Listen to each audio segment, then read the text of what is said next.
छोटी छोटी गलियों में कुछ में रहने वाले, जिनके बच्चे आज सिलिकॉन वैली पर राज कर रहे हैं, फेसबुक से लेकर ट्विटर से लेकर एप्पल, माइक्रोसॉफ्ट, गूगल, कहीं पर भी जाइए आपको हिंदुस्तानी मिलेंगे।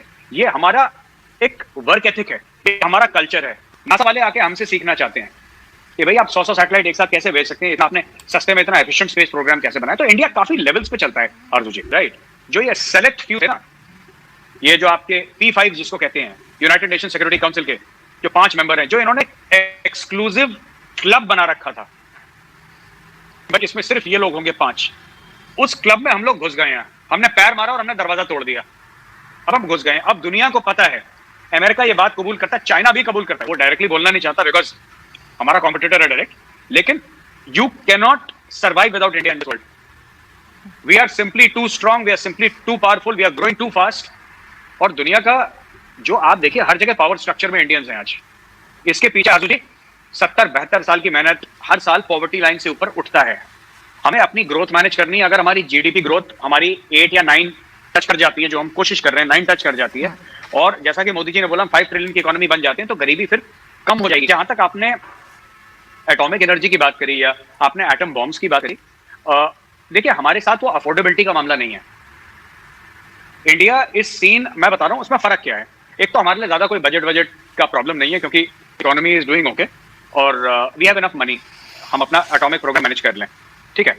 पाकिस्तान ने अपना एटॉमिक प्रोग्राम इसलिए बनाया क्योंकि इंडिया ने बना लिया था, तो आपने बोला कि जी इंडिया तो हमें चाहिए। अब ये जब बातें हो गई ना कि हमारा न्यूक्लियर प्रोग्राम जो वर्ल्ड लेवल पे है, पाकिस्तानी मीडिया कुछ भी बोले आरजू जी, इंडिया का जो न्यूक्लियर प्रोग्राम है that is seen as a responsible nuclear programme. Pakistan nuclear programme is seen as an irresponsible nuclear programme. इसीलिए आप लोगों ने डॉक्टर अब्दुल कदीर को जेल में डाला, मुशर्रफ ने जेल में डाला, आज की तारीख में भी उनकी हालत टाइट है, अपने हाउस अरेस्ट में है वो अब्दुल कदीर खान, जाके father of the Pakistani nuclear bomb. Plus WikiLeaks में भी आया है कि पाकिस्तान ने नॉर्थ कोरिया को पता नहीं किस किस को बॉम्ब की टेक्नोलॉजी दी जो नहीं देनी चाहिए थी। तो दोनों मुल्कों को कंपेयर करना आरजू जी ठीक नहीं होगा, क्योंकि हमारा मामला, इंडिया का मामला बहुत आगे जा चुका है। मतलब हम लोग we are talking to Americans about nuclear technology, we are talking to the Europeans about nuclear technology. India 2 level पे है। एक इंडिया वो जो आप समझते हैं कि जो गरीब है, और है भी यहाँ पे। एक वो इंडिया जो 21वीं सदी में नहीं 22वीं सदी में जा रहा है, जो स्पेस रिसर्च की बात कर रहा है। एक इंडियन है जो फ्लाईओवर के नीचे सो रहा है, जिसने शायद रात को खाना नहीं खाया, सिर्फ दोपहर को एक बार खाना खाया था, रात का खाना नहीं खाया। वो भी हमारी सच्चाई है। लेकिन ये भी सच्चाई है कि इसरो जो है हमारा, राइट, नेटो सॉरी वो जो इनका क्या नाम कहते हैं इनका, जो नासा है अमेरिकन का, नासा वाले आके हमसे सीखना चाहते हैं कि भाई आप 100 सैटेलाइट एक साथ कैसे भेज सकते हैं, इतना आपने सस्ते में इतना एफिशिएंट स्पेस प्रोग्राम कैसे बनाया। तो इंडिया काफी लेवल्स पे चलता है आरजू जी। एक लेवल पे इंडिया नहीं कि आप बोले तो सिर्फ गरीबी है और अच्छा है, सिर्फ अच्छा है, ऐसा नहीं है। लेकिन गरीबी पे नजर है और चीजें हो रही हैं, और मतलब ये ठीक अच्छाई की तरफ जा रहा है मामला। लेकिन आपको लगता है कि ये जो न्यूक्लियर एसेट्स हैं ये कोई सिक्योरिटी देते हैं आपको या पाकिस्तान को? हाँ बिल्कुल, पाकिस्तान का मुझे नहीं पता, हमें तो पूरी देते हैं। हम लोग बीजिंग को हिट कर सकते हैं, बीजिंग को ये पता है, हमें ये पता है, बस का नहीं करता। ये इंश्योरेंस पॉलिसी होती है, सही। तो क्या कर लेंगे? अगर देखिए सुनिए, वो कर क्या लेंगे हमारा? देखिए साहब 130 करोड़ का मुल्क है, ठीक है ना, क्या कर लेगा हमारा? क्या कर लेगा? लद्दाख पे वो भी बैठे हैं, हम भी बैठे हैं, 50 साल तक बैठे रहेंगे, हम 50 साल तक बैठे रहेंगे। देखिए India time has come, India has arrived on the world stage. हिंदुस्तानियों ने, राइट, जो ये सेलेक्ट फ्यू है ना, ये जो आपके P5 जिसको कहते हैं, यूनाइटेड नेशन सिक्योरिटी काउंसिल के जो 5 मेंबर हैं, जो इन्होंने एक्सक्लूसिव क्लब बना रखा था, बट इसमें सिर्फ ये लोग होंगे 5। उस क्लब में हम लोग घुस गए हैं, हमने पैर मारा और हमने दरवाजा तोड़ दिया।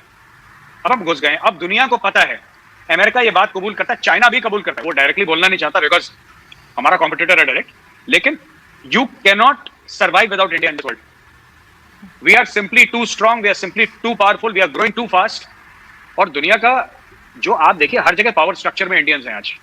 इसके पीछे आजू जी 70-72 साल की मेहनत है। इतने मैं तो जो हिंदुस्तानी माँ बाप हैं, राइट, मैं उनको सैल्यूट करता हूं, उनको सलाम पेश करता हूं हिंदुस्तानी माँ बापों को।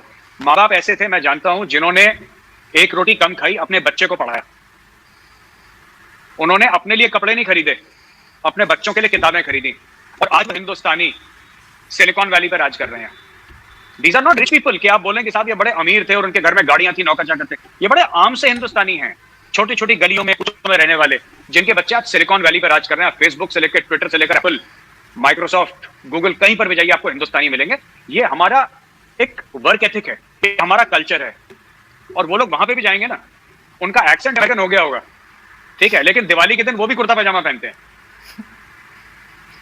नहीं, तो बहुत अच्छी बात है। और ये चीज़ तो खैर सभी ने नोटिस की है कि जो आईटी है और इस तरह की जो फील्ड है उसमें इंडियंस बहुत आगे हैं। जो हमारे प्राइम मिनिस्टर हैं कि जी हमारे ऊपर, उनके ऊपर यानी प्रेशर है इजराइल को एक्सेप्ट करने का। तो ये प्रेशर कौन दे रहा है? अमेरिका दे रहा है कि इस्लामिक कंट्रीज दे रही हैं, सऊदी अरब दे रहा है? ये बात उन्होंने क्यों की? और दूसरा उन्होंने ये भी कहा कि हम जब तक नहीं मानेंगे जब तक फलस्तीन के लिए कुछ ना हो जाए, कोई मतलब अच्छी बात ना सेट कर लें लोग। देखिए सुनिए, किसी को इंटरेस्ट नहीं है पाकिस्तान में, ये खुद झूठ बोलते हैं। किसने बोला आपको रिकॉग्नाइज करने के लिए? आपने मतलब कि इमरान खान ने और डीजीआईएसपीआर ने बैठ के बात करी, बोला चलाओ चलाओ हम पे प्रेशर है। अरे बताओ ना किससे प्रेशर है? किसने बोला? किसने बोल रहा है आपको? बताओ, एक बार तो बोलो। ये फालतू में झूठ बोलते हैं, प्रेशर है प्रेशर। अच्छा एक बात यार जी, मैं आपसे पूछता हूँ, दिल पे हाथ रख के बोलिएगा as a human being, Israel को क्या फर्क पड़ता है अगर पाकिस्तान रिकॉग्नाइज करे ना करे? सबसे ज्यादा दुनिया में पीएचडीज इजराइल से निकलती हैं। इजराइल की टेक्नोलॉजी दुनिया के सबसे आगे है, फर्स्ट वर्ल्ड कंट्री है, only democracy in the middle east है, राइट? और पाकिस्तान के ऊपर साहब बड़ा प्रेशर है कि हमें रिकॉग्नाइज कर दो, वरना हम तो कहीं मुंह दिखाने के लायक नहीं होंगे अगर पाकिस्तान। अरे यार थोड़ा होश के नाखून ले। आप सोचे ना अर्जुन जी, ये इमरान खान पता नहीं क्यों ऐसी बातें करते हैं, मुझे समझ में नहीं आता। वजीर आजम है मुल्क के, थोड़ी सी मैं ये कह रहा हूँ, थोड़ी सी ना कि संजीदा बातें करें, थोड़ी सी सीरियस टाइप की बातें करें। सब बड़ा प्रेशर है। किसका प्रेशर है आप बताइए? किसने बोला आपको? किसका प्रेशर है? कौन कर रहा है? उससे क्या फर्क पड़ेगा? आप ना करें। हम फिलिस्तीन ये सब देखिए, मैं आपको बताता हूँ। 1979 में जनरल जियाउल हक, उस समय ब्रिगेडियर था या मेजर जनरल था, वो किंग हुसैन थे जॉर्डन के, उनके अंडर आके पाकिस्तानी फौज ने फिलिस्तीनियों को मारा है। अर्जुन जी आप हिस्ट्री चेक करिए, हजारों फिलिस्तीनियों को मारा है। आज पाकिस्तान उन्हीं फिलिस्तीनियों के लिए रो रहा है कि जी हमें आपके हकूक के लिए हम इजराइल को रिकॉग्नाइज नहीं कर रहे। फिर आपने मारा क्यों था उन हजारों फिलिस्तीनियों को? भाई आप गए थे ना वहां पे, मैं नाम बता रहा हूँ, जियाउल हक थे वहां पे, ब्रिगेडियर थे, मेजर जनरल थे, समथिंग लाइक दैट। जियाउल हक ने मरवाए हैं फिलिस्तीनियों की, हजारों फिलिस्तीनियों की लाशें आपने बिछा दी। आप कहते हैं हमें प्यार है उनसे। प्यार है तो कुछ करो उनके लिए, फिलिस्तीनियों के लिए। कुछ करा नहीं, कुछ नहीं करा। लेकिन मेजर साहब आप किस तरह देखते हैं अभी जो आजकल सिचुएशन है उसमें आप पाकिस्तान का जो रोल है इस्लामिक कंट्रीज के साथ, उसमें वो जाके कश्मीर की बात भी करते हैं, दूसरी बातें भी करते हैं, तो आपको क्या लगता है कि कहाँ पे पाकिस्तान स्टैंड कर रहा है? जो इस्लामिक कंट्रीज है, चाहे वो यूएई हो, सऊदी अरब हो, कुवैत हो, ये किस तरह से देख रहे हैं पाकिस्तान को? आरजू जी, कश्मीर में किसी को 2 रुपए का इंटरेस्ट नहीं है। मैं आपको बता रहा हूं, किसी को 2 रुपए का क्या, किसी को चवन्नी का इंटरेस्ट नहीं। चवन्नी समझती है? 25 पैसे को बोलते हैं। किसी को कश्मीर में क्या चवन्नी बोलते हैं? हाँ यही बोलते हैं जी। अब होती नहीं है मगर यही बोलते हैं। होती नहीं है बट वही बोलते हैं। किसी को चवन्नी का इंटरेस्ट नहीं है। लोग अपने मामलों में लोग सब परेशान हैं, सबको अपने घर चलाने हैं। पाकिस्तान कहता है मुस्लिम कंट्रीज। मुझे तो आज तक ये समझ में नहीं आता कि मुस्लिम कंट्रीज क्या होती है। आपने कभी सुना? क्रिश्चियन कंट्रीज ने डिसाइड करा है, बुद्धिस्ट कंट्रीज नहीं है। Thailand is a Buddhist country, Burma is a Buddhist country, Japan is very largely Buddhist. आपने कभी सुना है कि बुद्धिस्ट कंट्रीज ने डिसाइड करा, क्रिश्चियन कंट्रीज ने डिसाइड करा? हिंदू के दो तीन ही मुल्क हैं और हमारी वैसी फितरत भी नहीं है। तो ये सब ना कि मुस्लिम कंट्रीज, इन सब से दिमाग से निकालिए। There are only 2 kinds of countries, rich countries and poor countries. गरीब मुल्क होते हैं और अमीर मुल्क होते हैं, और वो 2 अमीर मुल्क हैं, एक ईसाई हो, एक यहूदी हो, या फिर एक मुसलमान हो। आज की तारीख में आप भी मुसलमान मुल्क हैं, सऊदी अरेबिया मुसलमान मुल्क है, और यहूदी तो आपका दुश्मन है। अब आप बताइए सऊदी अरेबिया किसके नजदीक है? एक मुसलमान मुल्क पाकिस्तान के नजदीक है कि यहूदी के नजदीक है? वो यहूदी के नजदीक है। आपके नजदीक है ही नहीं वो, क्योंकि उसको यहूदी से कुछ चाहिए, आपसे पाकिस्तान सऊदी अरब को कुछ नहीं चाहिए। आपके पास है नहीं कुछ, आप सऊदी अरब को दे दें। सऊदी अरब के पास पैसा है, वो टेक्नोलॉजी चाहता है, इजराइल के पास टेक्नोलॉजी है। मेरा कहने का मतलब ये सारी चीजें कि कश्मीर का देखिए, इंडिया में एक लॉबी है। आज मैं आपको वाज़ेह तौर पे बताता हूं आपकी शो पे, इंडिया में एक लॉबी है जो कि ये चाहती है कि कश्मीर, पाकिस्तान का जो कश्मीर का ऑब्सेशन है वो कभी खत्म ना हो। I am telling you, and these are intellectual people. इसमें आपके साइंटिस्ट हैं, इसमें आपके डॉक्टर्स हैं, इसमें आपके स्ट्रेटेजिक थिंकर्स हैं इंडिया में। मैं उनके साथ बैठा, कल परसों ही बैठा था उनके साथ, एंड दे टोल्ड मी कि Gaurav, I think it's a very good idea if Pakistan keeps up with this Kashmir obsession. हमारी तो कुछ फौज वहां पे अटकी है, ठीक है, और हमारे मुल्क का हिस्सा है, तो हमें कोई फर्क नहीं पड़ता। पूरे पाकिस्तान की मईशत, पाकिस्तान की फ्यूचर आपने कश्मीर पे दांव पे लगा दिया 72 साल से। और जो पाकिस्तान की जो तरक्की नहीं हो पा रही है, वो ठीक है कि आपके सियासतदान करप्ट भी हैं, नाहल भी हैं, सब कुछ हो सकता है, लेकिन बहुत बड़ा इसमें आरजू जी जो मामला है आज की तारीख में वो कश्मीर का है। इतने ऑब्सेस्ड हो गए पाकिस्तानी की एक दिन कश्मीर, देखो आम आदमी बोल रहा है, वो गोश्त खरीदने जा रहा है, सब्जी खरीदने जा रहा है, आरजू जी वो बोल रहा है कि कश्मीर, अरे तुझे क्या लेना देना, तू बच्चे के लिए दूध खरीद नहीं पाता, कश्मीर आजाद करेगा, बड़ी बड़ी बातें कर रहा है। मैं ये कह रहा हूँ, और कुछ इंडियंस को ये सूट करता है नैरेटिव कि पाकिस्तान को कश्मीर के साथ ऑब्सेस्ड होने दो। अब आप एक बात बताइए, अगर तुर्की, मैं आपसे पूछता हूं अर्जुन जी, चलिए तुर्की, ईरान और पाकिस्तान का एक ब्लॉक बन जाए और ये बोल दे कि हाँ भारत को कश्मीर के बारे में कुछ करना चाहिए, यूएन रेजोल्यूशन की बात कर दे, पाकिस्तान में सब लोगों ने बंगले डाले, जपियां डाली, ठीक है, अगर ऐसा हो जाता है तो फिर क्या होगा? मैं बताता हूं फिर क्या होगा, ठीक है जी। हम लोग वही करेंगे जो हमें मलेशिया के साथ रहा था। हमने मलेशिया में भी महातीर बहुत बोल रहा था ना, बहुत चल रहा था, हमने पाम ऑयल कर दिया बंद, महातीर निकल गया, दूसरा आ गया, घुटनों पे आ गया मलेशिया। हम सिर्फ ये बोलेंगे कि कल से तुर्की कोई नहीं जाएगा, जाओ जाओ। लेकिन मेजर साहब, आप बेशक पाकिस्तान की बात, तुर्की को अगर पैसा चाहिए हमारा तो तुर्की को बोलना पड़ेगा हिंदुस्तान जिंदाबाद, वरना तुर्की को 1 रुपया नहीं मिलेगा। अगर नहीं चाहिए पैसा तो बोलते रहो कश्मीर, हमें कोई दिक्कत नहीं है, बोलो, पैसा नहीं मिलेगा हमसे। नहीं, आपकी बात ठीक है, आई एग्री विद यू, लेकिन सारी बात यह है कि पाकिस्तान को छोड़ें, लेकिन जो लोग कश्मीर में रहते हैं, मैं अक्सर आप लोगों की डिबेट देखती रहती हूँ रिपब्लिक पे और दूसरे चैनल्स पे, तो जो लोग कश्मीर से आए होते हैं वो खुश नहीं है, वो नाराज हैं, वो अभी इलेक्शन से खुश नहीं है। कम से कम उन लोगों का तो ख्याल करना चाहिए ना। ठीक है, पाकिस्तान को आप सही कह रहे हैं साइड पर हो जाए, लेकिन जो लोग वहाँ पे, मैंने खुद देखी है डिबेट्स, किसी ने बताया नहीं है, मैं देखती हूँ डिबेट्स, तो ये और बातें आपकी आजकल नहीं हो रही है तो वो हम लोग बड़ा मिस कर रहे हैं, लेकिन ये कि जो डिबेट्स हो रही है उसमें जब कश्मीरी आते हैं, आप चेक कर सकते हैं, वो काफी नाराज हैं, तो वो क्यों इतना खफा है वो आपसे? जी आरजू जी, दो चीजें हैं। पहली बात तो थैंक यू, आप तुर्की, ईरान, ये सब इंटरनेशनल अफेयर्स छोड़ के अब आप कश्मीर में आ गए, ठीक है। दूसरी चीज ये है कि जितने हैं जो नाराज है ना हिंदुस्तान से टीवी पे, राइट, मैं आपको इनसे ऑफ कैमरा मिलवाऊंगा, आप हिंदुस्तान आइए, मैं और ज्यादा कुछ नहीं बोलूंगा, मैं आपको ऑफ, देखिए सबकी रेडियां हैं, सबकी दुकानें हैं, सबकी पब्लिक पोजिशन है, राइट।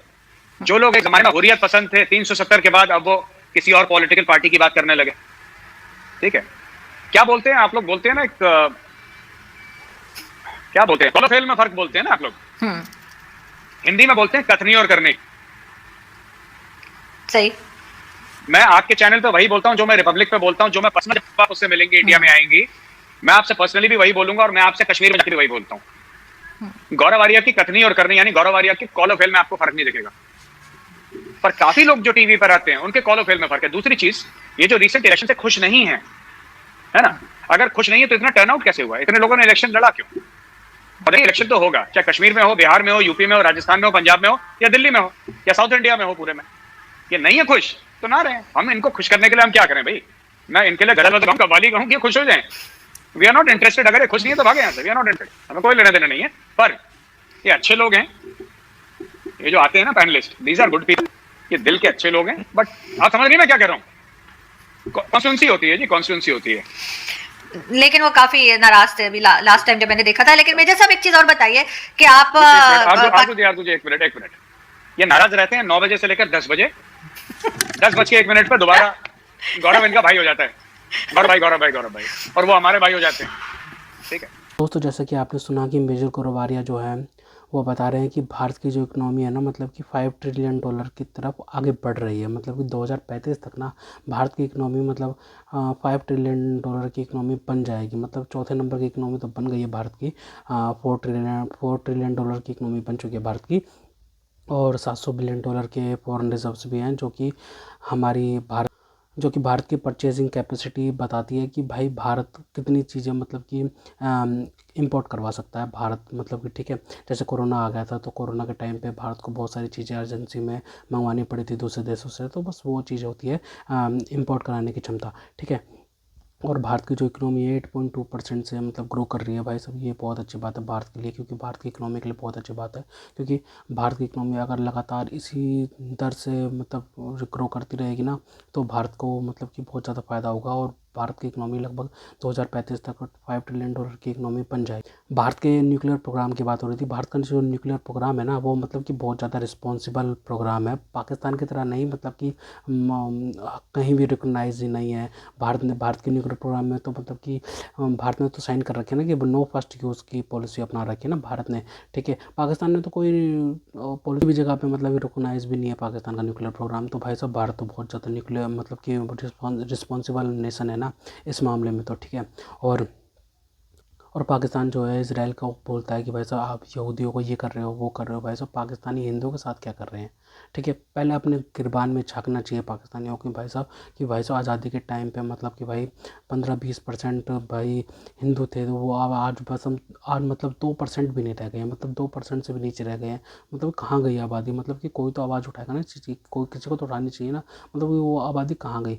भारत में जो मुसलमान थे भाई साहब वो तो डबल ट्रिपल हो गए हैं, मतलब कि उस चीज़ पे कोई नहीं बोलता। लेकिन भाई साहब सब ये ज़रूर बोलते हैं कि भारत में देखो मुसलमानों के साथ क्या हो रहा है। भाई कुछ नहीं हो रहा है, यहाँ आके देख लो तुम भाई साहब कितने मस्त तरीके से रह रहे हैं ना। भाई साहब सबसे बड़ी बात है कि भाई साहब यहाँ वोटिंग का अधिकार है। कौन सा ऐसा इस्लामिक देश है जहाँ पे भाई वोटिंग का अधिकार हो मुसलमानों को भाई साहब, ठीक है। बता दो आधे से ज़्यादा मतलब सभी लगभग सभी देशों में तो भाई साहब डिक्टेटरशिप है, लगभग वही भी राजशाही चल रही है भाई साहब गल्फ़ कंट्रीज़ में। तो भाई साहब बता दो ना भाई साहब कहाँ पे वोटिंग का अधिकार। भाई साहब यहाँ पे हर चीज़ में अधिकार है मुसलमानों का भाई साहब। फिर भी यार सवाल उठाते हो तो भाई साहब भारत की जो इसरो है ना, मतलब कि भाई वो नासा से भी ज़्यादा मतलब कि आगे बढ़ चुकी है, मतलब कि एक तरीके से देखा जाए तो। क्योंकि भाई भारत नासा भी पूछता है कि भाई साहब भारत इतने सारे सैटेलाइट वगैरह लॉन्च कैसे कर देता इतनी सारी मात्रा में। भाई साहब नासा के लिए भी सिरदर्द बना पड़ा है कि भाई भारत की जो इंडियन स्पेस रिसर्च ऑर्गेनाइजेशन है इसरो, तो भाई साहब वो मतलब कि इतनी सारी चीज़ें मतलब कैसे कर देती है, मतलब इतनी सारी मतलब कि भाई साहब रॉकेट वगैरह लॉन्चर वगैरह, ठीक है, चंद्रयान कैसे लॉन्च कर देती है इतने सारे। भाई साहब नासा तो भाई साहब सोचते रह जाता है। पाकिस्तान हमेशा बोलते हैं ना जो इसराइल है मतलब फ़लस्तीन में क्या कर रहा है, देखो गाज़ा में क्या हो रहा है वो हो रहा है। भाई साहब पाकिस्तानी अभी जो मेजर गोरवारिया ने बताया कि भाई साहब जो ज़ियाउल हक था भाई साहब उसने मतलब कितने फ़लस्तीनी मार दिए थे भाई साहब, उसकी बात कभी नहीं होती भाई साहब। पाकिस्तानी इतने दोगले हैं, कभी उसकी बात नहीं करेंगे, कभी उसके लिए भाई साहब कोई नेशनल डे रखा हो उनके पीस के लिए, मतलब कि उनको याद में कुछ रखा हो ना। भाई साहब झूठ झूठ झूठ फैलाते हैं भाई साहब, कश्मीर को लेके भाई साहब, इसराइल को लेके, फ़लस्तीन को लेके भाई साहब बहुत झूठ फैलाते हैं, ठीक है। मुझे गुरुवारिया ने एक बात अच्छी बताई कि भाई पाकिस्तान में कुछ ऐसे लोग हैं जो कि भाई साहब थिंक टैंक है पाकिस्तान में, जो कहते हैं कि भाई साहब पाकिस्तान जितना ये कश्मीर में मतलब कि इन्वॉल्व रहेगा, ऑब्सेशन बड़ा रहेगा ना पाकिस्तान का कश्मीर को लेकर, पाकिस्तान उतना ही तरक्की नहीं कर सकता है। पाकिस्तान के अंदर एक लॉबी है, लॉबी बैठी पड़ी है जो कि भाई पाकिस्तान को खुद तरक्की नहीं करना देना चाहते। क्योंकि भाई साहब जितना पाकिस्तान कश्मीर में अटका रहेगा तो भाई साहब वो इकोनॉमिक रिफॉर्म्स वगैरह कुछ नहीं कर पाएगा, IMF से अपनी जान भी नहीं छुड़ा पाएगा। ये बात बताइए मिशन कौरवालिया। पाकिस्तान की जो IMF है, मतलब कि पाकिस्तान अभी तक IMF से अपनी जान नहीं छुड़ा पाया भाई, क्योंकि भाई हर साल वो मतलब कि बेल आउट पैकेज लेते हैं, ठीक है भाई साहब, IMF से पकड़ते हैं। उसके बाद जो उनकी किस्त होती है, जो EMI होती है ना जो, ठीक है, उसको रोल ओवर करवा देते हैं आगे के लिए भाई साहब। मतलब कि भाई साहब इतना कर्जा कैसे क्या करोगे, इतना कर्जा चढ़ा के भाई, मतलब IMF मतलब कि अपनी शर्तें तुमसे मनवाता है, ठीक है भाई साहब। बेल आउट पैकेज देने से पहले तुम्हारी नाक रगड़वाता है भाई साहब ज़मीन पे, तब जाके तुम्हें भाई साहब 1-2 या 1.5 बिलियन का भाई साहब तुम्हें मतलब कि भाई कर्ज दे, तो इतनी शर्तें लगा के देता है ना भाई साहब IMF, मतलब पाकिस्तान को। भाई साहब पाकिस्तानियों की तो मतलब कि सोते भी होंगे तो भाई साहब सोचते होंगे भाई साहब इतना कर्जा लौटाना है, इतना कर्जा लौटाना है। पता है पाकिस्तान में क्या है कि भाई साहब जो भी इस्टेब्लिशमेंट जो लाती है ना पाकिस्तान में, जो गवर्नमेंट लाती है उसको वो क्या करती है ना भाई साहब, वो बेहिसाब तरीके से IMF से लोन पकड़ती है, वर्ल्ड बैंक से पकड़ती है, एशियन डेवलपमेंट बैंक से पकड़ती है लोन, ठीक है भाई। इतना लोन पकड़ लेते हैं ना कि भाई साहब जो दूसरी गवर्नमेंट आती है ना पाकिस्तान की, वो मतलब कि वो यही सोचती रह जाती है भाई साहब इतना कर्जा कहाँ से लौटाएंगे, कहाँ से लौटाएंगे, ठीक है। जैसे इमरान खान की गवर्नमेंट ने इतना कर्जा लिया, इमरान खान से पहले जो गवर्नमेंट थी उसने इतना कर्जा लिया था, उसके इमरान खान की गवर्नमेंट ने भी फिर बहुत ज़्यादा कर्जा लिया भाई साहब, ठीक है। इमरान खान की गवर्नमेंट ने इतना बहुत ने तो बहुत ज़्यादा ही लिया है, ठीक है। उसके बाद जब ये शहबाज शरीफ की दोबारा गवर्नमेंट आ गई भाई साहब, फिर ये भी क्या कर रहे हैं, चुकाने के बारे में नहीं सोच रहे हैं कि भाई साहब हम कितना लोन कैसे चुकाएंगे, लेकिन पता है ये क्या सोच रहे हैं, सोच रहे हैं कि भाई साहब आहो अब हम फिर से इतना लोन पकड़ लेते हैं, ठीक है भाई साहब। जो आने वाली गवर्नमेंट होगी भाई साहब, अब तो ये है कि भाई आने वाली गवर्नमेंट भी भाई साहब शहबाज शरीफ की है भाई साहब, क्योंकि भाई साहब PTI को नहीं आने दिया जाएगा पाकिस्तान की जो वो क्या बोलते हैं